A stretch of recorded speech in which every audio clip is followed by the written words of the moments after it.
மாதிரி இஸ்லாமிய ஆட்சியாளர்கள் என்ன நினச்சிட்டு இருக்கிறாங்க அப்படின்னு சொன்னால், வருஷத்துக்கு ஒரு தடவை காபாவுக்கு போய் ஹாஜிகளுக்கு ஏதாவது தண்ணியை கொடுத்து ஹாதிமுல் ஹரமைன்னு நம்ம போட்டுட்டா போதும், அல்லாஹ்கிட்ட நம்ம தப்பிச்சிக்கலாம்னு நினச்சிக்கிறாங்க.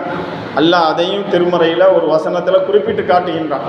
9வது அத்தியாயம் 19வது வசனத்தில் அல்லாஹ் தஆலா குறிப்பிடுகின்றான், அஜஅல்தும் சிகாயத்தல் ஹாஜி வ இமாரத்தல் மஸ்ஜிதில் ஹராம் கமன் ஆமன பில்லாஹி வல் யௌமில் ஆஹிரி வ ஜாஹத ஃபீ சபீலில்லாஹி லா யஸ்தவுன இன்தல்லாஹ் வல்லாஹு லா யஹ்தில் கௌமல் ஸாலிமீன். நீங்கள் என்ன நினைத்து கொண்டீர்களா? ஹாஜிகளுக்கு தண்ணி கொடுக்கறதையும் ஹரம் ஷரீஃபுக்கு அப்படி சேவகர்கள் நீங்கள் நினச்சிக்கிறதையும், அல்லாவின் வழியில் அல்லாவின் மீதும் அல்லாவினுடைய தூதரின் மீதும் ஈமான் கொண்டு அல்லாவின் வழியில் போராடுவதை விட நீங்கள் சிறந்தது என்று நினைத்து கொண்டீர்களா அப்படின்னு அல்லாஹ் அந்த வசனத்தில் கேட்கின்றான்.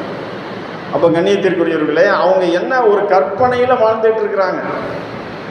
இன்றைக்கி ஒரு பெரும் அநியாயம் அட்டூழியம் நடந்து கொண்டு இருக்கு. எவ்வளோ பெரிய அநியாயம் அட்டூழியம் நடந்து கொண்டு இருக்கு. ஆனால் அந்த அநியாயத்திற்கு துணை போய் கொண்டு அவர்களுக்கு ஒத்துழைப்பு கொடுத்து கொண்டு அவர்கள் தங்கள் சுகபோகம் எங்கே பறிபோய் விடுமோ, இஸ்ரேலை எதிர்த்தால் நமக்கு எங்கே நம்முடைய சுகபோகங்கள் பறிபோய் விடுமோன்னு பயந்து கொண்டு இருக்கின்றார்கள்.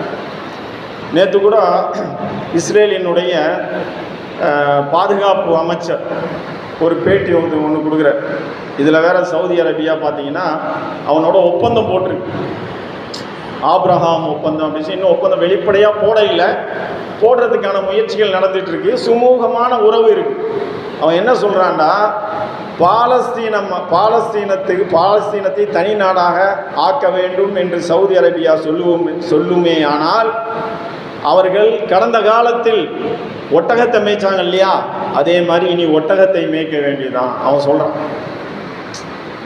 அப்போ இவர்கள் என்ன நினைத்து கொண்டார்கள்? அமெரிக்காவினுடைய இராணுவ தளங்கள் சவுதி அரேபியாவில் இருக்குது, கத்தாரில் இருக்குது, அதே மாதிரி பார்த்திங்கன்னா ஐக்கிய அரபு எமிரேட்ஸில் இருக்குது. இதெல்லாம் தங்களுக்கு பாதுகாப்புன்னு நினச்சிக்கிறாங்க. அமெரிக்காவினுடைய பாதுகாப்பு தளம் இருந்தால் என்ன, இஸ்ரேலினுடைய பாதுகாப்பு தளம் இருந்தால் என்ன, ரெண்டுமே ஒன்று தானே, ரெண்டுமே ஒன்று தானே. அமெரிக்காவும் இஸ்ரேலும் வேறு வேறையா? இல்லைல்ல. யார் சப்போர்ட் பண்ணுறா? இஸ்ரேலுக்கு யார் சப்போர்ட் பண்ணுறா? அமெரிக்கா தானே. அமெரிக்கா சப்போர்ட் பண்ணலன்னா இஸ்ரேல் நிற்குமா, தாங்குமா? ஒரு வாரம் கூட தாங்க முடியாது அவனால். இப்போவே அவன் தோல்வியினால தான் ஒப்பந்தம் போட்டுட்ருக்கான். ஒப்பந்தம் போட்டு ஏமாற்றி இப்போ என்ன பண்ணிட்டான், பாலஸ்தீனத்தினுடைய 52% பகுதியிலே அவன் பிடித்து வைத்து கொண்டிருக்கின்றான். 52% பகுதிகளை அவன் கட்டுப்பாட்டில் இருக்கின்ற